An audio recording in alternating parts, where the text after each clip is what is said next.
सुमतिभिरनुमेदं शुभ्रकाजं सखाजं सुखमजमनपाजं मुक्त्युपाजं विमाजं नृहजमहममेजं ध्येयमाम्नायगेयं सदजमसदजेजं श्रीसहाजं भजेजं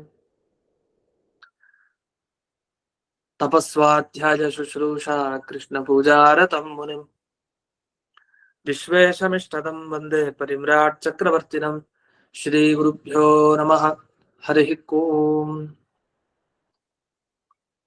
श्रियः पत्ते नित्या गणितगुणमाणिक्यविशदप्रभाजालोल्लासोपहत सकलावद्यतमसे जगज्जन्मस्थेमप्रलयरचनाशीलवपुषे नमो शेषाम्नाय स्मृतिहृदयदीप्ताय हरे येन प्रादुरभाविभूमिवलये विस्तारिगो सन्ततिः प्राबोधश्रुतिपङ्कजं करुणया प्रकाशितत्वं परं ध्वान्तं ध्वंसमनाजिसाधनिकरश्चाकारि सन्मार्गकः तेन व्यासदिवाकरेण सततं मात्याजिमे मानसं व्याप्तिर्यस्य निजे निजे नमः सा पक्षे सपक्षे स्थितिः व्यावृत्तिश्च विपक्षतोऽथ विशदे सक्तिर्न वै बाधिते नैवास्ति प्रतिपक्षयुक्तिरतुलं शुद्धं प्रमाणं समे भूयात् तत्त्वविनिर्णयाय भगवान् आनन्दतीर्थो मुनिः भवति यदनुभावात् तेढमुकोऽपि वाग्मी जडमतिरपि जन्तुर्जायते प्राज्ञमौलिः सकलवचनचेतो देवता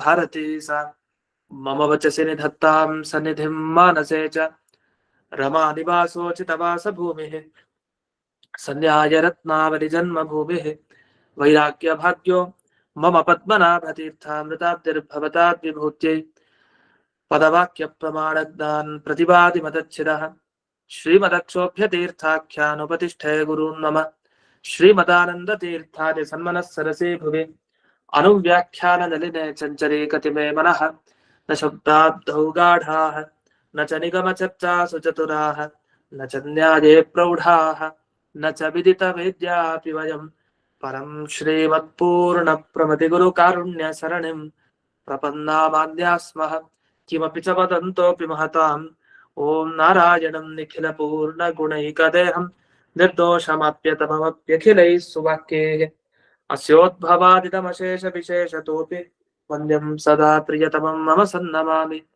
कुपिता हि प्रणच्छाया समीकृत्या परं सुखं सेवन्ते यत्पदं धीराः तं भजे वल्लभं श्रियः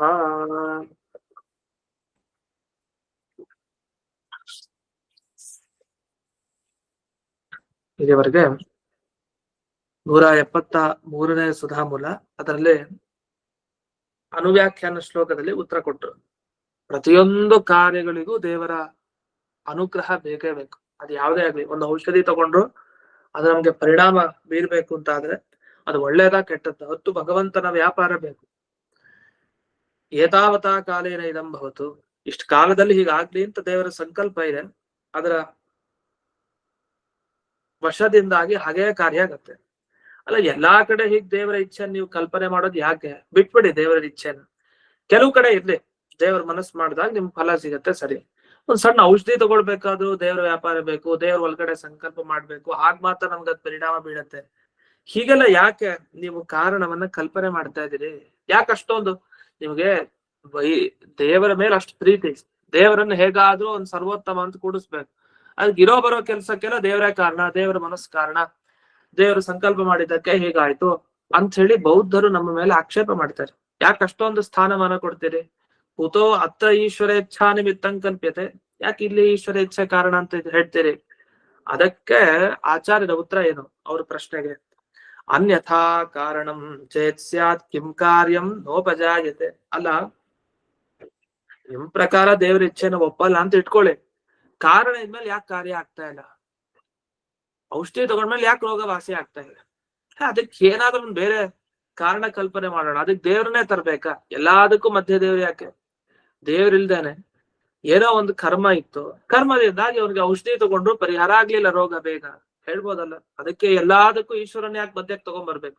ಇಲ್ಲ ಇಲ್ಲ, ಔಷಧಿ ತಗೊಂಡ್ರು ದೇವ್ರಿಗೆ ಇಷ್ಟ ಇರ್ಲಿಲ್ಲ, ಇವ್ರಿಗೆ ರೋಗ ವಾಸಿ ಆಗೋದ್ ಬೇಡ ಈಗ ಸದ್ಯಕ್ಕೆ ಅಂತ, ಅದಕ್ಕೆ ರೋಗ ವಾಸಿ ಆಗ್ಲಿಲ್ಲ. ಇದು ಯಾಕೆ ಈ ರೀತಿ ಕಲ್ಪನೆ ಮಾಡ್ಬೇಕು?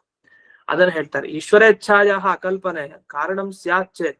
ಸರಿ, ದೇವರ ಇಚ್ಛೆ ಇಲ್ಲಿ ಕಾರಣ ಅಲ್ಲ ಇದಕ್ಕೆ ಅಂತ ನೀವು ಏನಾದ್ರು ಕಾರಣ ಇದ್ರೆ ಅದನ್ನ ಕೊಡಿ. ಯಾಕೆಂದ್ರೆ ತ್ರಿವಿರನ್ ಮೂಲ ಅದನಾದಿ ಮಾತ್ರ ವಿರೇಕಾದೇಹ ಕಾರಣಂ ಯದಿ ಭವೇತ್. ಆ ತ್ರಿವಿರನ್ ಮೂಲ ಅಂದ್ರೆ ಆ ಚಿತ್ರಮೂಲ ಅನ್ನೋ ಔಷಧಿ ಅಥವಾ ರೇಚನಿ ಅಂತ ಏನ್ ಕರಿತೀವಲ್ಲ, ಅದನ್ನ ತಗೊಂಡ್ ಕೂಡ್ಲೆ ಒಬ್ಬ ವ್ಯಕ್ತಿಗೆ ವಿಸರ್ಜನ ಆಗ್ಬೇಕು. ಅದು ಮೂತ್ರ ವಿಸರ್ಜನ, ಮಲ ವಿಸರ್ಜನ ಎಲ್ಲ ಸರಿಯಾಗ್ಬೇಕು. ಅವನು ಸರಿಯಾಗಿ ಅವ್ನ ರೋಗ ಪರಿಹಾರ ಆಗಿ ಆರೋಗ್ಯವಂತನಾಗ್ಬೇಕು. ಆದ್ರೆ ಅದು ಯಾಕೆ ಆಗ್ತಾ ಇಲ್ಲ ಹೇಳಿ, ಕಾರಣ ಕೊಡಿ. ಅದಾಗ್ಲೇಬೇಕಾಗಿತ್ತು. ಯಾಕೆಂದ್ರೆ ಕಾರ್ಯ ಆಗ್ಲಿಲ್ಲ ಅಂದ್ರೆ ಅಲ್ಲಿ ಏನೋ ಒಂದು ಕಾರಣದಲ್ಲಿ ಲೋಪ ಇದೆ ಅಂತ ಅರ್ಥ. ಎಲ್ಲಾ ಯೋಗ್ಯತೆ ಇತ್ತು ಆದ್ರೂ ಸಿಗ್ತಾ ಇಲ್ಲ. ಹಾಗಾದ್ರೆ ಏನೋ ಒಂದು ಲೋಪ ಇದೆ. ಅದೇನ್ ಲೋಪ? ಅದು ಈಶ್ವರ ಇಚ್ಛೆ ಇಲ್ಲ ಅಂತ ಅಷ್ಟೇ. ಈಗ ಎಷ್ಟೋ ಸರಿ ನಮ್ ಸುತ್ತಲೂ ಮತ್ತು ನಮ್ ಜನ ಎಲ್ಲ ಸಹಾಯ ಮಾಡ್ತಾರೆ, ನಾವು ಸರಿಯಾಗಿದ್ದೀವಿ, ನಾವು ಕೆಲಸ ಮಾಡಿದ್ವಿ, ಎಲ್ಲಾನು ಆಯ್ತು, ಸರಿಯಾದ ಟೈಮು ಬಂತು, ಎಲ್ಲಾನು ಇದೆ, ಕಾರ್ಯ ಮಾತ್ರ ಆಗಲ್ಲ. ಯಾಕಾಗಲ್ಲ ಅಂದ್ರೆ ಕಾರಣ ಏನೋ ಒಂದು ಮಿಸ್ ಆಗಿದೆ. ಏನ್ ಕಾರಣ? ಈಶ್ವರ ಇಚ್ಛೆ. ಪ್ರತಿಯೊಂದು ಕೆಲಸಕ್ಕೂ ಭಗವಂತನ ಒಂದು ಇಚ್ಛೆ ಹಿಂದಿರ್ಬೇಕು. ಎಲ್ಲಿವರೆಗೆ ಭಗವಂತನ ಇಚ್ಛೆ ಅಂತ ಒಂದು ಇರತ್ತೋ ಅದು ನೀವು ಕಲ್ಪನೆ ಮಾಡ್ತೀರೋ, ಆ ಇಚ್ಛೆ ಇಲ್ಲ ಆದ್ಮೇಲೆ ಆಗಿಲ್ಲ. ಯಾಕಂದ್ರೆ ಎಲ್ಲಾ ಇದ್ಮೇಲೂ ಯಾಕಾಗಲ್ಲ? ಅಯ್ಯಪ್ಪ, ದೇವ್ರ ಅಚಿಂತ್ಯದ್ಭುತ ಇಚ್ಛೆ, ಅದ್ ಏನ್ ಮಾಡ್ಲಿಕ್ ಬರಲ್ಲ, ಇನ್ನು ದೇವ್ರ ಮನಸ್ಸಿಗೆ ಬಂದಿಲ್ಲ ಅಂತ ಹೇಳ್ತಾರೆ ಎಲ್ರು. ಯಾಕೆ? ಸೇವೆ ಮಾಡಾಯ್ತು, ಎಲ್ಲ ಫಲ ಎಲ್ಲಾನು ಮಾಡಾಯ್ತು, ಮತ್ ಇದ್ಯಾಕ್ ಫಲ ಇಲ್ಲ ಅಂದ್ರೆ ಅದು ಭಗವಂತನ ಇಚ್ಛೆ ಅಲ್ಲಿ ಬಂದಿಲ್ಲ ಅಂತ ಅರ್ಥ. ಅದನ್ನ ಹೇಳ್ತಾರೆ ಕಾರ್ಯಾನುದಯನೈವಹಿ ಸಾಮಗ್ರಿ ವೈಕಲ್ಯಂ ಕಲ್ಪಿದೆ. ಈಗ ಈ ಒಂದ್ ಸ್ವಲ್ಪನೂ ಕಾರ್ಯ ಆಗ್ಲಿಲ್ಲ ಅಂತ ಇಟ್ಕೊಳ್ಳಿ, ನಾವ್ ಅನ್ಕೊಂಡಿದ್ದೇನೋ ಕೆಲಸ ಆಗ್ಲಿಲ್ಲ ಅಂದ್ರೆ ಹಾಗೆ ಏನೋ ಒಂದು ಅದರ ಕಾರಣದಲ್ಲಿ ಒಂದು ಲೋಪ ಆಗಿದೆ ಅಂತ ಅರ್ಥ. ನಚ ದೃಷ್ಟಸ್ಯ ವೈಕಲ್ಯ ಮಾತ್ರ ಅಸ್ಥಿತಿ ಪರಮೇಶ್ವರ ಇಚ್ಛೆವ ಕಲ್ಪ್ಯ. ಅಲ್ಲ, ಅದಕ್ಕೆ ದೇವರ ಇಚ್ಛೆನ ಯಾಕೆ ಕಲ್ಪನೆ ಮಾಡ್ಬೇಕು? ಏನೋ ನಮ್ಗೆ ಸುತ್ತಲೂ ಮುತ್ತಲು ಇರೋದೆ ಯಾವ್ದೋ ಒಂದು ಕಾರಣದಲ್ಲಿ ಲೋಪ ಆಗಿದೆ, ನಮ್ಗದ್ ಸಿಗ್ಲಿಲ್ಲ, ಹಾಗಾಗಿ ನಾವು ಅನ್ಕೊಂಡಿದ್ ಆಗ್ತಾ ಇಲ್ಲ ಅಂತ ಹೇಳ್ಬೋದಲ್ಲ. ಅಂದ್ರೆ ಇಲ್ಲ, ಎಲ್ಲಾ ಸಿಕ್ಕಿದೆ. ಎಲ್ಲಾ ಸಿಕ್ಕಿದ್ರು ಆಗ್ತಾ ಇಲ್ಲ ಅಂದ್ರೆ ಅದೃಷ್ಟ, ಏನೋ ಒಂದು ನಮಗ್ ಕಾಣದೇ ಇರೋದೊಂದು ಶಕ್ತಿ ಇದೆ, ಅದಿರೋದ್ರಿಂದ ನಮ್ಗೆ ಇದಾಗ್ಲಿಲ್ಲ ಅಂತ ಅನ್ಕೊಡ್ಬೇಕು. ನಚ ಧರ್ಮ ವೈಕಲ್ಯಂ ಕಲ್ಪಯಿತು ಯುಕ್ತಂ ಉತ್ತರ ಕಾಲಮಪಿ ಕಾರ್ಯಾನದಯ ಪ್ರಸಂಗಾತ್. ಧರ್ಮ ವೈಕಲ್ಯ ಅಂತ ಹೇಳ್ತಾರೆ. ಧರ್ಮ ವೈಕಲ್ಯ ಅಂದ್ರೆ ಅದೃಷ್ಟ. ಏನೋ ನಮ್ ಕರ್ಮ ಸರಿ ಇರ್ಲಿಲ್ಲ, ಪುಣ್ಯ ಕೈ ಕೊಡ್ತು, ಆದ್ರಿಂದಾಗಿ ನಾವ್ ಅನ್ಕೊಂಡಿದ್ರು ಎಲ್ಲಾ ಇದ್ರೂ ಕೂಡ ನಮ್ಗದು ಸಿಗ್ಲಿಲ್ಲ, ದಕ್ಲಿಲ್ಲ ನಮ್ಗೆ ಅದು ಅಂತ ಹೇಳ್ತಾ ಇರ್ತಾರೆ. ಅಲ್ಲ, ಹಾಗೆ ನಿಮ್ಗೆ ಪುಣ್ಯ ಇಲ್ಲ ಆದ್ರಿಂದಾಗಿ ದಕ್ಲಿಲ್ಲ ಅಂದ್ರೆ ಮುಂದಿನ್ ಯಾವತ್ತೂ ನಿಮ್ಗೆ ಸಿಗ್ಬಾರ್ದಿತ್ತದು, ಮತ್ ಮುಂದೆ ಯಾವಾಗ್ಲೂ ಸಿಗತ್ ನಿಮ್ಗೆ. ಔಷಧ ತಗೊಂಡ, ಪುಣ್ಯ ಈಗಿರ್ಲಿಲ್ಲ, ಆದ್ರಿಂದಾಗಿ ಈಗ ಫಲಕಾರಿ ಆಗ್ಲಿಲ್ಲ ನನಗೆ ಔಷಧಿ, ಮುಂದಕ್ಕೆ ಫಲಕಾರಿ ಆಯ್ತು ಒಂದ್ ಸ್ವಲ್ಪ ಹೊತ್ತಾದ್ಮೇಲೆ ಔಷಧಿ ಪರಿಣಾಮ ನಮಗ್ ಬೀರ್ತು. ಅವಾಗ ಯಾಕೆ ಬೀರ್ತು? ಹೇಗ್ ಬೀರ್ತದ? ಕಾರಣ ಏನು? ಇಲ್ಲ, ಪುಣ್ಯ ಇತ್ತು. ಪುಣ್ಯ ಇಲ್ಲಿ ಅದಿಲ್ಲ ನೀವೇ ಹೇಳಿದ್ರಲ್ಲ, ಈಗ ಪುಣ್ಯ ಇಲ್ಲ ಆದ್ರಿಂದ ಈ ಕೆಲ್ಸ ಆಗ್ಲಿಲ್ಲ, ಮತ್ ಮುಂದನೂ ಅದ್ರ ಕೆಲ್ಸ ಹೇಗಾಗುತ್ತೆ? ನಹಿ ತನ್ಮಧ್ಯೆ ಕಷ್ಟಿತ್ ಧರ್ಮಾನುಷ್ಠೀಯತೆ. ಅಷ್ಟು ಒಳಗಡೆ ಒಳ್ಳೆ ಕೆಲಸ ಮಾಡಿ ಪುಣ್ಯ ಸಂಪಾದನೆ ಮಾಡಿದಿರಾ? ಏನೋ ಒಂದ್ ಪುಣ್ಯದಿಂದಾಗ ಆಯ್ತು ಅಂದಕ್ಕೆ ಏನಿಲ್ಲ. ಔಷಧಿ ತಗೊಂಡ, ಮಲ್ಕೊಂಡ, 1 ದಿವ್ಸ ಆಯ್ತು, 2 ದಿವ್ಸ ಆಯ್ತು, ಏನು ಪರಿಣಾಮ ಬೀಳ್ಲಿಲ್ಲ, 3-4ನೇ ದಿವ್ಸಕ್ಕೆ ಪರಿಣಾಮ ಆಯ್ತು. ವಸ್ತುತಃ ಔಷಧಿ ಗುಣ ಏನು ಅಂದ್ರೆ ತಗೊಂಡ್ ಕೂಡ್ಲೆ ಅದ್ರ ಪರಿಣಾಮ ಆಗ್ಬೇಕು, ಅವನ್ಗೆ ದೇಹಕ್ಕೆ ಅದ್ರ ಆಗ್ಬೇಕು ಪರಿಣಾಮ. ಆಗ್ಲಿಲ್ಲ, 2 ದಿವ್ಸ ಆದ್ಮೇಲೆ 3ನೇ ದಿವ್ಸಕ್ಕಾಯ್ತು. ಕಾರಣ ಏನದಕ್ಕೆ? ಇಲ್ಲ, ಪುಣ್ಯ ಇರ್ಲಿಲ್ವಲ್ಲ, ನೀವೇ ಹೇಳ್ದಲ್ಲ, ಪುಣ್ಯ ಇದ್ದಿದ್ರೆ ಆಗ್ಲೇ ಆಗ್ಬೇಕಾಯ್ತು 2 ದಿವ್ಸದಲ್ಲಿ. ಇಲ್ಲ, 3-4 ದಿವ್ಸಕ್ಕೆ ಪುಣ್ಯ ಬಂತು, ನೀವೇನ್ ಕರ್ಮ ಅನುಷ್ಠಾನ ಮಾಡ್ಲಿಲ್ಲ, ಮಲ್ಕೊಂಡೇ ಇದ್ರಿ, ಮತ್ ಹೇಗಾಯ್ತು? ಅಂದ್ರೆ ಏನೋ ಒಂದು ಅತೀಂದ್ರಿಯವಾದದ್ದೊಂದಿದೆ, ಅದನ್ನ ಒಪ್ಲೇಬೇಕು. ಅದು ಯಾವ್ದು? ಅದ್ ದೇವ್ರ ಇಚ್ಛೆ. ದೇವ್ರ ಇಚ್ಛೆ 3ನೇ ದಿವ್ಸಕ್ಕಿತ್ತು, ಸರಿ ಹೋಯ್ತು, ಪುಣ್ಯನೂ ಇಲ್ಲ, ಈ ಕಡೆ ಔಷಧಿನೂ ತಗೊಂಡ್ವಿ, ಅದೇ ಪರಿಣಾಮ ಎಷ್ಟಾಗ್ಲಿಕ್ಕೆ ಸಾಧ್ಯನೋ ಅಷ್ಟೇ ಪರಿಮಾಣದಲ್ಲಿ ತಗೊಂಡಿದೀವಿ. ಒಂದ್ ಚಿಕ್ಕ ಲೋಟದಲ್ಲಿ ಎಷ್ಟು ತಗೊಳ್ಬೇಕು ಅಷ್ಟೇ ತಗೊಂಡಿದ್ದಾರೆ, ಎಲ್ಲಾನು ಸರಿ ಇದೆ, ಇನ್ನೇನ್ ಲೋಪದೋಷ ಇಲ್ಲ. ಸರಿ, ಪುಣ್ಯನೂ ಕೂಡ ಇಲ್ಲ ಅಂತಾನೆ ಹೇಳ್ಬೇಕು. ಯಾಕೆ? ಪುಣ್ಯ ಇತ್ತು ಅಂತ ಆದ್ರೆ ಅದ್ ಫಲ ಕೊಡ್ಬೇಕಾಗಿತ್ತು. ಪುಣ್ಯ ಒಂದ್ಸಲ ಇಲ್ಲ ಅಂದ್ಮೇಲೆ ಮತ್ ಪುಣ್ಯ ಬರ್ಲಿಕ್ಕೆ ಸಾಧ್ಯ ಇಲ್ಲ. ಯಾಕಂದ್ರೆ ಪುಣ್ಯ ಸಂಪಾದನೆ ಏನು ಮಾಡ್ಲಿಲ್ಲ, ಹಾಗೆ ಇದಾರೆ ಒಂದ್ 3-4 ದಿವ್ಸ, ಆದ್ರೆ ಹೋಯ್ತು, ಸರಿ ಹೋಯ್ತು. ಹೇಗೆ ಇದು? ಹಾಗಾದ್ರೆ ಏನೋ ಒಂದು ಅಲ್ಲಿ ಲಾಭ ಆಗಿರ್ಬೇಕು. ಅಲ್ಲಿವರೆಗೂ ಔಷಧಿ ಫಲ ಕೊಡದೆ ಇರೋದು 2 ದಿವ್ಸ, 3ನೇ ದಿವ್ಸಕ್ಕೆ ಫಲ ಕೊಡ್ತಾ ಇದೆ ಅಂದ್ರೆ ಏನೋ ಇದೆ. ಏನದು ಹೇಳ್ಬೇಕು. ಇಲ್ಲ, ದಿಢೀರ್ ಅಂತ ಒಂದು ಕರ್ಮದ ಸಂಪರ್ಕ ಬಂತು, ಏನೋ ಒಂದು ಪುಣ್ಯ, ಯಾವ್ದೋ ಜನ್ಮದ ಪುಣ್ಯ ಆಗ್ ಬಂದು ಇದು ಸಹಾಯ ಮಾಡ್ತಾರೆ ನಮಗೆ ಅಂತ ಹೇಳ್ಬೇಕು. ಅದನ್ನ ಹೇಳ್ತಾರೆ ಮುಂದೆ, ನಹಿ ತನ್ಮಧ್ಯೆ ಕಶ್ಚಿತ್ ಧರ್ಮ ಅನುಷ್ಠೀಯತೆ. ಒಂದು ಕೆಲಸ ಆಗ್ಬೇಕಾದ್ರೆ ಔಷಧಿ ತಗೊಂಡ, ಮಧ್ಯಕ್ಕೇನು ಕೆಲಸ ಮಾಡ್ಲಿಲ್ಲ, ಆದ್ರೆ ಫಲ ಅನುಭವಿಸ್ತಾನೆ. ವಿದ್ಯಮಾನಯೇವ ಪ್ರಾಗ್ ಅಲಬ್ಧ ವೃತ್ತಿರ್ ಧರ್ಮ ಇತಿ ಚೇತ. ಅದು ಇತ್ತು, ಅದ್ರ ವ್ಯಾಪಾರ ಆಗಿರ್ಲಿಲ್ಲ, ಪುಣ್ಯ ಇತ್ತು, ಸುಮ್ನೆ ಹಾಗೆ ಕೂತಿತ್ತು.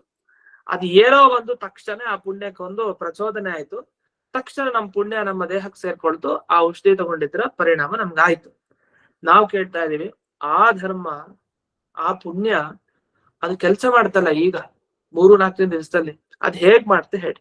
ಅದಕ್ಕೆ ಏನು ವೃತ್ತಿ ಅಂದ್ರೆ ಏನು?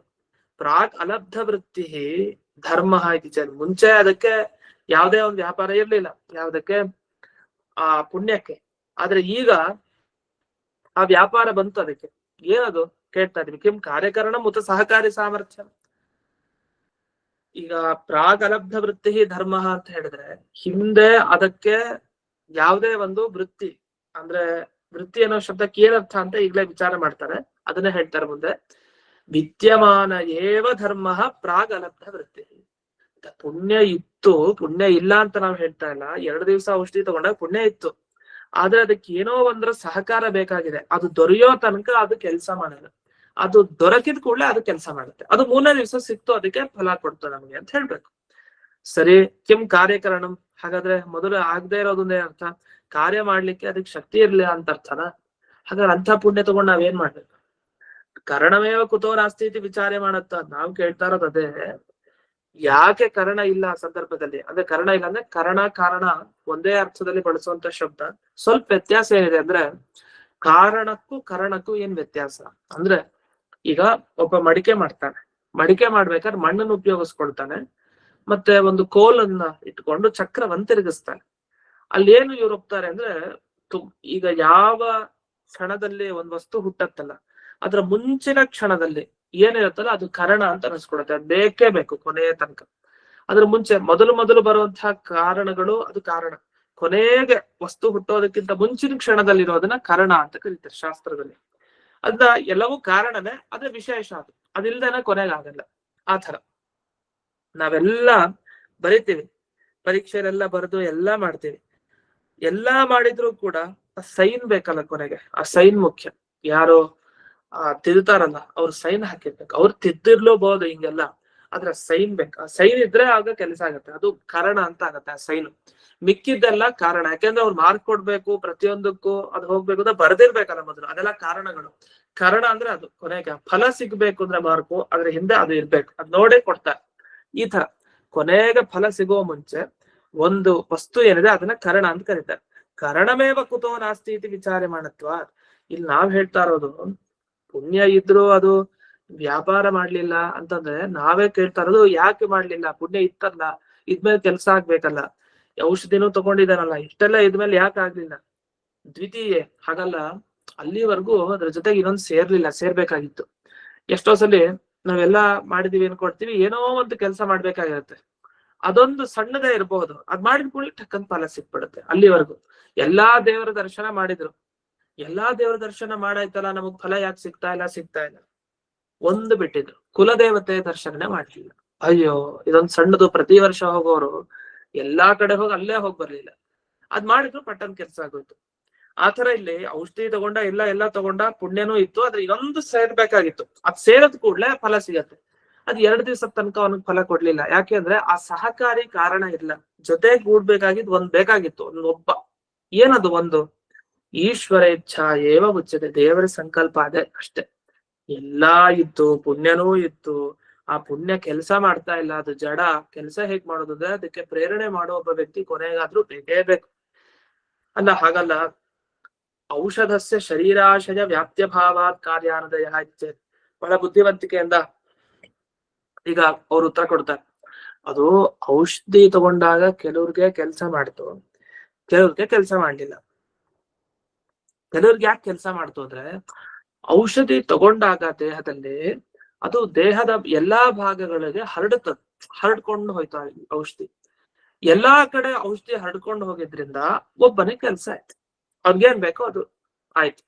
ಈಗೇನೋ ಅವನ ಉದರದಲ್ಲಿ, ಹೊಟ್ಟೆ ಭಾಗದಲ್ಲಿ ಏನೋ ಒಂದು ಅವನಿಗೆ ರೋಗ, ಔಷಧಿ ಹೋಗಿ ಅಲ್ಲಿ ಸೇರ್ಬೇಕು ಹೊಟ್ಟೆ ಭಾಗಕ್ಕೆ. ಸೇರಿದ್ರೆ ಆ ಹೊಟ್ಟೆಯಲ್ಲಿರೋ ರೋಗ ಹೋಗುತ್ತೆ. ಆದ್ರೆ ಇವನ್ ತಗೊಂಡಿದ್ದೇನಾಗೋಯ್ತು, ಕುತ್ತಿಗೆಗೆ ನಿಂತು ಹೋಯ್ತು. ಆ ಔಷಧಿ ಒಳಗಡೆ ಹೋಗ್ಲಿಲ್ಲ. ಆದ್ರಿಂದ ಉದರಕ್ಕೆ ಅವನಿಗೆ ರೋಗ ಪರಿಹಾರ ಆಗ್ಲಿಲ್ಲ. ಅದು 2 ದಿವಸ ಹಾಗೆ ಆಯ್ತು. 3ನೇ ದಿವಸದಷ್ಟೊತ್ತಿಗೆ ಅದು ಹೋಯ್ತು. ಹಾಗಾಗಿ ಆ ಪರಿಹಾರ ಆಯ್ತು. ಚೆನ್ನಾಗಿದೆ ಅಲ್ವಾ ಇದು ಉತ್ತರ? ಹಾಗಾಗಿ 2 ದಿವಸ ಯಾಕೆ ಆಗ್ಲಿಲ್ಲ ಅಂದ್ರೆ, ತಗೊಂಡಿದ್ದ ಔಷಧಿ ಪೂರ್ತಿ ಹೋಗ್ಲಿಲ್ಲ ಅವ್ನಿಗೆ ಒಳಗಡೆ, ಆದ್ರಿಂದ ಆಗ್ಲಿಲ್ಲ. ಒಳಗಡೆ ಹೋಗಿದ್ದಿದ್ರೆ 2 ದಿವಸದಲ್ಲಿ ಖಂಡಿತ ಆಗಿರೋದಲ್ವಾ ಅಂತ ಪ್ರಶ್ನೆ ಮಾಡ್ತಾರೆ. ಹಾಗಾಗಿ ದೇಹದಲ್ಲಿ ವ್ಯಾಪಿಸ್ಕೊಂಡು ಔಷಧಿ ಹೋದ್ರೆ ಫಲಕಾರಿ, ಇಲ್ಲ ಫಲ ಕೊಡಲ್ಲ ಅಂತಂದ್ರೆ ಅದಕ್ಕೆ ಹೇಳ್ತಾರೆ ತಸ್ಯಾಪಿ ಈಶ್ವರ ಇಚ್ಛಾವಂತರೇಣ ಅನುಭವತ. ಅಯ್ಯೋ ಅದರಲ್ಲೂ ದೇವರ ವ್ಯಾಪಾರ ಇದ್ದೇ ಇದೆ. ಯಾಕೆ ಹೋಗ್ಲಿಲ್ಲ? ಔಷಧಿನ ಅಷ್ಟ್ ಚೆನ್ನಾಗ್ ಘಟ ಕುಡುಗ್ದ, ಒಂದ್ ಅರ್ಧ ಲೋಟ ಒಂದ್ ಲೋಟ ಕುಡ್ದ ಔಷಧಿ ಆದ್ರೂ ದೇಹದ ಒಳಗಡೆ ಹೊಟ್ಟೆ ಒಳಗಡೆ ಸೇರ್ಲಿಲ್ಲ ಅಂದ್ರೆ ಇನ್ ಎಂಥ ಒಂದ್ ಇಚ್ಛೆ ಇರ್ಬೇಕು ದೇವ್ರದ್ದು, ಅದು ಹೋಗಿ ಸೇರ್ದೇ ಇರ್ಲಿ ಅಂತಿತ್ತು. ಬೇಡ, ಹೊಟ್ಟೆಗೆ ಹೋಗಿ ಸೇರ್ತು, ಅವ್ನಿಗೆ ಅನುಭವಕ್ಕೂ ಬಂತು, ನಮ್ ದೇಹದ ಒಳಗಡೆ ನನ್ನ ಹೊಟ್ಟೆ ಭಾಗದಲ್ಲಿ ಆ ಔಷಧಿ ಬಂದಿದೆ ಅಂತ ಅಷ್ಟು ಕುಡ್ದಿದ್ದಾನ. ಅಷ್ಟು ಕುಡಿದ ಮೇಲೆ ಹೇಗ್ ದಿವ್ಸ ನೀರ್ ಕುಡಿತಾನೆ, ದಿವ್ಸ ತಿಂತಾನೆ, ಎಲ್ಲಾ ಹೊಟ್ಟೆಗೆ ಹೋಗಿ ಸೇರತ್ತೆ. ಔಷಧಿ ಮಾತ್ರ ಯಾಕೆ ಸೇರಲ್ಲ? ಸೇರ್ಲೇಬೇಕು. ಅಷ್ಟು ಸೇರಿದ್ರು ಪರಿಹಾರ ಆಗದೆ ಇದ್ರೆ ಇನ್ನೇನ್ ಅರ್ಥ? ಅದಕ್ಕೆ ನೀವ್ ಈ ತರ ಎಲ್ಲ ಕಲ್ಪನೆ ಮಾಡ್ಬೇಡಿ. ಶರೀರ ಆಶಯ ವ್ಯಾಪ್ಯ ಭಾವ. ಶರೀರ ಆಶಯ ಅಂದ್ರೆ ಶರೀರದ ಒಂದು ಜಾಗಕ್ಕೆ ಹೋಗಿ ಸೇರ್ಬೇಕಾಗಿರುತ್ತೆ ಔಷಧಿ. ಅಲ್ಲಿ ಸೇರ್ಕೊಂಡ್ರೆ ಅದು ಕೆಲಸ ಮಾಡುತ್ತೆ ನಮ್ಗೆ. ಆ ಶರೀರದ ಒಂದು ಸ್ಥಳ ವಿಶೇಷದಲ್ಲಿ, ಆ ಸ್ಥಳ ವಿಶೇಷ ಅನ್ನಿಕ ಆಶಯ ಅಂತ ಕರೀತಾರೆ ಸಂಸ್ಕೃತದಲ್ಲಿ. ಆ ಆಶಯದಲ್ಲಿ ಶರೀರದ ಒಂದು ಭಾಗದಲ್ಲಿ ವ್ಯಾಪ್ತ್ಯ ಭಾವ ಹೋಗಿ ಸೇರ್ಲಿಲ್ಲ, ಹಾಗಾಗಿ ಕಾರ್ಯ ಅನುದಯ ಅಲ್ಲೇನು ಫಲ ಕೊಡ್ಲಿಲ್ಲ ಅಂದ್ರೆ ತಸ್ಯಾಪಿ ಈಶ್ವರ ಇಚ್ಛಾವಂತರೇಣ ಅನುಭವತೆ. ಅಲ್ಲೂ ಕೂಡ ದೇವರ ಇಚ್ಛೆ ಇರ್ಲಿಲ್ಲ, ಹಾಗಾಗಿ ಅದೇನು ಫಲ ಕೊಡ್ಲಿಲ್ಲ. ಅದು ನೀವು ಔಷಧಿ ಹೋಗಿ ಸೇರ್ಲಿಲ್ಲ ಅಂದ್ರೆ ಅದಕ್ಕೂ ದೇವರ ಇಚ್ಛೆನೆ ಅಷ್ಟೇ ಕಾರಣ. ನೀವು ಏನೇ ಅಂದ್ರೂ ದೇವರ ಇಚ್ಛೆ ಕಾರಣ ಒಂದ್ ಇದ್ದೇ ಇದೆ ಪ್ರತಿಯೊಂದು ಕೆಲ್ಸಕ್ಕೂ. ಅದಿಲ್ಲ ಆದ್ರಿಂದಲೇ ಇಲ್ಲಿ ಕೆಲಸ ಆಗಿಲ್ಲ ಅಂತ ಹೇಳಿ. ಅನ್ಯಥಾ ಕಾರಣಂ ಚೇತ್ ಸ್ಯಾತ್ ಕಿಂ ಕಾರ್ಯಂ ನೋಪಜಾಯತೆ. ಇಲ್ಲ ಅಂದ್ರೆ ಕಾರಣ ಇದ್ದ ಕಾರ್ಯ ಆಗ್ಲೇಬೇಕು. ಅದ್ ಆಗ್ಲಿಲ್ಲ ಅಂದ್ರೆ ಏನೋ ಒಂದು ಕರ್ಮ ಕಾರಣ ಅನ್ಬೇಕು. ಆದ್ರೆ ಕರ್ಮನೂ ಇಲ್ಲ ಅಂತ ಆದ್ರೆ ಒಪ್ಕೊಳ್ಳೋಣ. ಕರ್ಮ ಇದ್ರೂ ಕೆಲಸ ಮಾಡ್ಲಿಲ್ಲ. ಯಾಕೆ? ಪುಣ್ಯ ಕರ್ಮ ಮಾಡಿದಾನ ಅವನು ಜೀವನದಲ್ಲಿ, ಎಷ್ಟೋ ಪುಣ್ಯ ಕರ್ಮ ಮಾಡಿದಾನೆ, ಸಹಕಾರಿ ಕಾರಣ ಎಲ್ಲವೂ ಇದೆ, ಯಾಕೆ ಆಗ್ತಾ ಇಲ್ಲ? ದೇವರ ಇಚ್ಛೆ ಇಲ್ಲ. ಅದ್ ಹೇಗಂದ್ರೆ ಅಪರೋಕ್ಷ ಜ್ಞಾನಿಗಳನ್ನ ತಗೊಳ್ಳಿ. ದೇವರ ಸಾಕ್ಷಾತ್ತಾಗಿ ನೋಡಿರ್ತಾರ ದೇವರನ್ನ, ಎಲ್ಲಾನು ಆಗಿದೆ ಜೀವನದಲ್ಲಿ, ಕರ್ಮಗಳು ಆಯ್ತು, ಇನ್ಯಾಕ್ ಮತ್ ದೇವ್ರಿಗೆ ಕೊಡ್ತಾ ಇಲ್ಲ ಮೋಕ್ಷ, ಇನ್ಯಾಕ್ ಮೋಕ್ಷ ಸಿಗ್ತಾ ಇಲ್ಲ ಅವ್ರಿಗೆ? ಅದೇ ದೇವ್ರ ಇಚ್ಛೆ ಇಲ್ಲ ಅಂತ ಹೇಳ್ತೀವಲ್ಲ, ಆ ತರ ಆಯ್ತಿದು. ಅಂದ್ರೆ ಏನೇ ಆದ್ರೂ ಕೊನೆಗೆ ದೇವ್ರ ಇಚ್ಛೆ ಬೇಕೇ. ಅದಿಲ್ದೆ ಆದ್ರೆ ಒಂದು ಹುಲ್ಕಡ್ಡಿನೂ ಕೂಡ ಅಲ್ಲಾಡಲ್ಲ. ಆ ವಿಷಯವನ್ನ ತೇನ ವಿನಾ ತೃಣಮಪಿನ ಚಲತಿ ಅಂತ ಏನ್ ಹೇಳ್ತೀವಿ, ಆ ವಿಷಯವನ್ನ ಇಲ್ಲಿ ಜಯತೀರ್ಥರು ಈ ಭಾಗದಲ್ಲಿ ವಿವರಿಸಿದ್ದಾರೆ. ಅದರ ಮೂಲ ಮಧ್ವಾಚಾರ್ಯರ ಅನುವ್ಯಾಖ್ಯಾನ. ಅದರಿಂದ ಅವರು ಪ್ರಶ್ನೆ ಮಾಡಿದ್ದು ಒಂದು ಔಷಧವನ್ನ ಇಟ್ಟುಕೊಂಡು ಅದ್ ತಗೊಂಡು ಕೂಡ್ಲೆ ವಿರೇಚನ ಆಗಬೇಕು, ವಿಸರ್ಜನ ಆಗಬೇಕು. ಅದು ಯಾಕೆ ಆಗ್ತಾ ಇಲ್ಲ ಅಂದ್ರೆ ತಗೊಂಡ್ರು ಎಲ್ಲಾ ಸಲ ಔಷಧಿನ ವಿರೇಚನ ಆಗ್ಬೇಕು ಅಂತಿಲ್ಲ, ಸ್ವಲ್ಪ ಟೈಮ್ ಬೇಕಾಗತ್ತೆ. ಹಾಗೆ ಶೂನ್ಯ ಜ್ಞಾನ ಬಂದವನ್ಗೆ ಟೈಮ್ ಬೇಕಾಗತ್ತೆ. ಎಲ್ಲಾ ಶೂನ್ಯ ಜ್ಞಾನ ಬಂದವನಿಗೆ ತಕ್ಷಣ ಮೋಕ್ಷಕ್ಕೆ ಹೋಗ್ಬೇಕು ಅಂತಿಲ್ಲ ಅಂತ ಶುರು ಮಾಡಿತ್ತು. ಅದು ನಮ್ಮ ಉತ್ತರ, ಅಲ್ಲೂ ದೇವರ ಇಚ್ಛೆನೇ ಕಾರಣ. ಒಬ್ಬ ದೇವರು ಅಂತ ಬೇಕು, ಒಂದು ಅತೀಂದ್ರಿಯ ಶಕ್ತಿ ಬೇಕು, ಅವನು ಬಯಸೋದು ಅವನ ಇಚ್ಛೆ ಅಂತ ಬೇಕು. ಅದಿಲ್ಲದೆ ನೀವು ಹೇಳೋದು ತಪ್ಪಾಗತ್ತೆ. ಇದನ್ನೆಲ್ಲ ಬಿಡಿಸಿದ್ದಾರೆ. ಇನ್ನು ಮುಂದೆ ಇಲ್ಲಿ ಶ್ರೀನಿವಾಸ ತೀರ್ಥರ ಟಿಪ್ಪಣಿಯಲ್ಲಿ ಒಂದು ಮಾತು ಹೇಳಿದ್ದಾರೆ, ಅದಕ್ಕೆ ಹೋಗೋಣ. 3ನೇ ಲೈನು, ನಾನು ಅದೃಷ್ಟ ಸಾಮಗ್ರಿ ಈಶ್ವರ ಇಚ್ಛಾಕುತಃ ಪುಣ್ಯ ರೂಪಂ ಅದೃಷ್ಟಮೇವ ಅಸ್ತು ತಥಾಚ ತದ್ ವೈಕಲ್ಯಮೇವ ಕಲ್ಪ್ಯತೆ. ಅಲ್ಲ, ಈಗ ಎಲ್ಲಾ ಸಾಮಗ್ರಿ ಇದ್ರು ಕಾರ್ಯ ಆಗ್ತಾ ಇಲ್ಲ ಅಂದ್ರೆ ಏನೋ ಒಂದ್ ಸಾಮಗ್ರಿ ಮಿಸ್ ಆಗಿದೆ ಅಂತ. ಸಾಮಗ್ರಿ ಅಂದ್ರೆ ಕಾರಣ ಸಮುದಾಯ ಅಂತ ಹೇಳ್ತಾರೆ. ಸಾಮಗ್ರಿ ಅಂದ್ರೆ ಸಮಗ್ರತೆಯನ್ನ ಹೊಂದಿದ ಸಾಮಗ್ರಿ. ಸಮಗ್ರತೆ ಅಂದ್ರೆ ಒಂದು ಕಾರ್ಯ ಆಗ್ಬೇಕು ಅಂದ್ರೆ ಎಲ್ಲರ ಸಹಕಾರ ಬೇಕಾಗುತ್ತೆ. ಒಂದ್ ಫಂಕ್ಷನ್ ನಡಿಬೇಕು ಅಂದ್ರೆ ಎಲ್ರೂ ಬೇಕು. ಯಾಕೋ ಆ ಫಂಕ್ಷನ್ ಒಂದು ಫಲಕಾರಿ ಆಗಿಲ್ಲ, ಮೈನಸ್ ಆಯ್ತು. ಏನ್ ಮೈನಸ್ಸು? ಎಲ್ಲ ಸರಿ ಆಯ್ತು, ಅಡ್ಗೆನೂ ಮಾಡಿದ್ರು, ಏನೋ ಉಪ್ಪೆ ಹಾಕಿರ್ಲಿಲ್ಲ. ಅಂದ್ರೆ ಏನೋ ಒಂದು ಮಿಸ್ ಆಗಿರುತ್ತೆ ಸಹಕಾರಿ. ಏನೋ ಒಂದು ಲೋಪದಿಂದಾಗಿ ಇಡೀ ಕಾರ್ಯಕ್ರಮದಲ್ಲಿ ಕೊನೆಗೆ ಶೋಭೆ ಸಿಗಲ್ಲ. ಅದರಿಂದ ಅಲ್ಲಿ ದೃಷ್ಟ ವೈಕಲ್ಯ ಇದೆ, ಅದು ದೃಷ್ಟ ವೈಕಲ್ಯ ಅಂತಾರೆ. ಫಂಕ್ಷನ್ ಅಲ್ಲಿ ಎಲ್ಲ ಇತ್ತು, ಆದ್ರೆ ಅಡುಗೆ ಒಂದು ಉಪ್ಪು ಹಾಕಿರ್ಲಿಲ್ಲ, ಎಡವಟ್ಟಾಗುತ್ತೆ. ಅದು ದೃಷ್ಟ. ಉಪ್ಪು ಕಾಣತ್ತೆ ನಮಗೆ, ಆ ಕಾಣುವಂತಹ ಉಪ್ಪು ಪದಾರ್ಥ ಅಲ್ಲಿ ಹಾಕಿರ್ಲಿಲ್ಲ, ದೃಷ್ಟ ವೈಕಲ್ಯದಿಂದ ದೋಷ ಆಯ್ತು. ಅಷ್ಟೇ ಎಲ್ಲ ದೇವರ ಇಚ್ಛೆನೂ ಹಾಗೆ ಇತ್ತು. ಯಾಕೆ ಉಪ್ಪು ಹಾಕ್ಲಿಲ್ಲ? ಪ್ರತಿ ಸರಿ ಉಪ್ಪು ಹಾಕೋರು ಮರ್ತ್ ಹೋದ್ರೆ ಯಾಕೆ? ಅದ್ ಯಾಕಂದ್ರೆ ದೇವ್ರ ಇಚ್ಛೆ ಇರ್ಲಿಲ್ಲ, ಅದ್ರಿಂದ ಆಗಾಯ್ತು. ಇಲ್ಲ, ಕೆಲವು ಸಲ ಉಪ್ಪನ್ನು ಹಾಕಿದ್ರು, ಎಲ್ಲ ಆಯ್ತು, ಯಾಕೋ ಯಾರ ಜನಕ್ಕೂ ರುಚಿನೇ ಅನ್ನಿಸ್ತಾ ಇಲ್ಲ. ಏನ್ ಮಾಡ್ಬೇಕು? ಅವರೇ ಮಾಡಿದ್ದು, ಅಷ್ಟೇ ಉಪ್ಪು ಹಾಕಿದ್ದು, ಎಲ್ಲಾನು ಸರಿಯಾದ ರುಚಿ ಅನ್ನಿಸ್ತಾ ಇಲ್ಲ. ಯಾಕೆ? ದೇವ್ರ ಇಚ್ಛೆ ಇಲ್ಲ ಅಷ್ಟೇ, ಇನ್ನೇನು ಕಾರಣ ಇಲ್ಲ. ಇಲ್ಲ ಅವ್ರು ಪುಣ್ಯ ಮಾಡಿರ್ಲಿಲ್ಲ ಅಂತಲ್ಲ, ಪ್ರತಿಯೊಬ್ರು ಹಾಗೆ ಹೇಳೋದ್ರು. ಒಬ್ಬ ಪುಣ್ಯ ಮಾಡಿಲ್ಲ ಸರಿ, ಇಷ್ಟನ್ನು ಪುಣ್ಯ ಮಾಡಿಲ್ವಾ? ಅಂದ್ರೆ ಈ ತರ ಕಲ್ಪನೆ ಮಾಡ್ತಾ ಹೋದ್ರೆ ತುಂಬಾ ಅಪ್ರಬುದ್ಧತನಾಗ್ಬಿಡುತ್ತೆ. ಅಷ್ಟು ಕಲ್ಪನೆ ಮಾಡೋ ಹಾಗಿಲ್ಲ. ಕರ್ಮ ಅಂತ ಹೇಳಿದ್ರೆ ಒಂದ್ ಹಂತಕ್ಕೆ ಕರ್ಮ ಕಾರಣ ಅಷ್ಟೇ. ಅದ್ರ ಮೇಲೆ ಈಶ್ವರನ ಇಚ್ಛೆ ಇದೆ, ದೇವರ ಇಚ್ಛೆ ಪ್ರಮುಖ. ಆ ದೇವರ ಇಚ್ಛೆ ಇಲ್ಲ, ಆದ್ರಿಂದಲೇ ಹಾಗಾಗಿತ್ತು ಅಂತ ಕಲ್ಪನೆ ಮಾಡ್ಬೇಕು. ಇದನ್ನ ಇಲ್ಲೆಲ್ಲ ಹೇಳಿದಾನೆ. ಮತ್ತ ಅಷ್ಟೇ ಅಲ್ಲದೆ ತನ್ಮಧ್ಯೆ ತೀವ್ರನ್ಮೂಲ ಅದರ ಅನಂತರಂ ವಿರೇಕಾತ್ ಪೂರ್ವಂ. ಇನ್ನೊಂದು ಹೇಳ್ತಾರೆ, ಅಲ್ಲ ಔಷಧಿ ತಗೊಂಡ ರೋಗ ಪರಿಹಾರ ಆಗ್ಬೇಕಾಗಿತ್ತು, ಇಲ್ಲ ವಿರೇಚನ ಆಗ್ಬೇಕಾಗಿತ್ತು, ಆದ್ರೆ ಆಗ್ಲಿಲ್ಲ. ಯಾಕೆ ಅಂದ್ರೆ ಮಧ್ಯದಲ್ಲಿ ಒಂದು ಪುಣ್ಯ ಕರ್ಮ ಅನುಷ್ಠಾನ ಮಾಡ್ಬೇಕಾಯ್ತು. ಔಷಧಿ ತಗೊಂಡು ಒಂದು ಶ್ಲೋಕ ಹೇಳ್ಬೇಕಾಗಿತ್ತು, ಆ ಶ್ಲೋಕ ಹೇಳ್ಕೊಳ್ಳೋದನ್ನ ಮರ್ತಿದ್ದಕ್ಕೆ ಆ ಔಷಧ ತಗೊಂಡ್ರು ಕೂಡ ಅದ್ರ ಪರಿಹಾರ ಸಿಗ್ಲಿಲ್ಲ, ನಮ್ಗೆ ರೋಗ ಪರಿಹಾರ ಆಗ್ಲಿಲ್ಲ. ಅಂದ್ರೆ ಆ ಶ್ಲೋಕ ಯಾರ ಬಗ್ಗೆ? ಅದು ದೇವ್ರ ಬಗ್ಗೆ ತಾನೆ. ಮತ್ ದೇವ್ರ ಇಚ್ಛೆನೆ. ನೀವ್ ಶ್ಲೋಕ ಹೇಳ್ಕೊಂಡಾಗ ದೇವ್ರಿಗೆ ಅನುಗ್ರಹ ಆಗ್ಬೇಕು. ಕೆಲಸರಿ ಶ್ಲೋಕ ಹೇಳಿದ್ರು ಕೂಡ ಅವ್ನು ತಗೊಂಡ್ರು ಕೂಡ ರೋಗ ಪರಿಹಾರ ಆಗಲ್ಲ ತಕ್ಷಣ, ಒಂದ್ 4-5 ದಿವಸ ಆಗ್ಲೇಬೇಕು. ಯಾಕಾಯ್ತು? ದೇವ್ರ ಇಚ್ಛೆ ಆಗಿದೆ, ಏನ್ ಮಾಡ್ಲಿಕ್ ಬರಲ್ಲ. ಆದ್ರಿಂದಲೇ ಬ್ರಹ್ಮಸೂತ್ರದಲ್ಲಿ ಇತರ ವ್ಯಪದೇಶಾದ್ ಹಿತಾಕರಣಾದಿ ದೋಷ ಪ್ರಸಕ್ತಿ ಅಂತ ಒಂದು ಬ್ರಹ್ಮಸೂತ್ರ. ಅಲ್ಲೇನ್ ಹೇಳ್ತಾರೆ? ಜೀವನಿಗೆ ಸ್ವತಂತ್ರ ಕರ್ತೃತ್ವ ಇಲ್ಲ, ದೇವರೇ ಕರ್ತ ಇಲ್ಲ ಅದಕ್ಕೂ. ಯಾಕೆಂದ್ರೆ ಹಿತ ಅಕರಣ, ಅಹಿತ ಕರಣ. ನಮ್ಗೇನ್ ಹಿತಾನೋ ಅದನ್ನ ಮಾಡ್ಕೊಳ್ಲಿಕ್ ನಮ್ ಕೈಲಿ ಆಗಲ್ಲ. ಯಾವ್ದು ಅಹಿತ ಬೇಡ ಅಂತ ದುಡ್ತೀವೋ ಅದೇ ಅಂಟ್ಕೊಂಡ್ ಬರುತ್ತೆ. ಏನ್ ಮಾಡುದು? ದೇವ್ರಿಚ್ಛೆ. ಯಾಕೆ? ಇತರ ವ್ಯಪದೇಶ, ದೇವರನ್ನೇ ಕರ್ತ ಅನ್ಬೇಕು, ಜೀವನನ್ನ ಅಲ್ಲ. ಸ್ವತಂತ್ರ ಕರ್ತ ಅಲ್ಲ ಜೀವ ಅಂತ ಹೀಗೆಲ್ಲ ಹೇಳ್ತಾರೆ. ಇನ್ನೂ ಅನೇಕ ವಿಷಯಗಳು ಇದ್ರ ಬಗ್ಗೆ ಇದೆ. ಬೌದ್ಧರು ಇನ್ನೇನ್ ನಮ್ಗೆ ಪ್ರಶ್ನೆ ಮಾಡಬಹುದು. ಅವ್ರ ಸಿದ್ಧಾಂತ ಹೀಗಲ್ಲ, ಅವ್ರದ್ದು ಇನ್ನೊಂದು ಸಿದ್ಧಾಂತ ಇದೆ ಬೌದ್ಧರಲ್ಲಿ.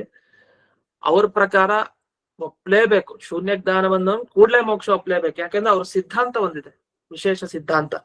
ಅದೇನು ಅನ್ನೋದನ್ನ ಮುಂದೆ ಜಯತೀರ್ಥರು ಬಿಡಿಸಿ ಅದನ್ನ ಖಂಡನೆ ಮಾಡ್ತಾರೆ.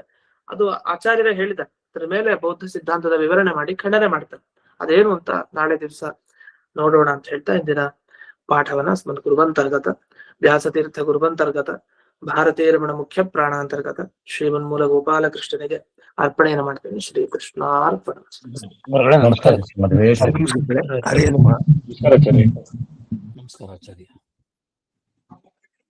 ನಮಸ್ಕಾರ ಗುರುಗಳೇ.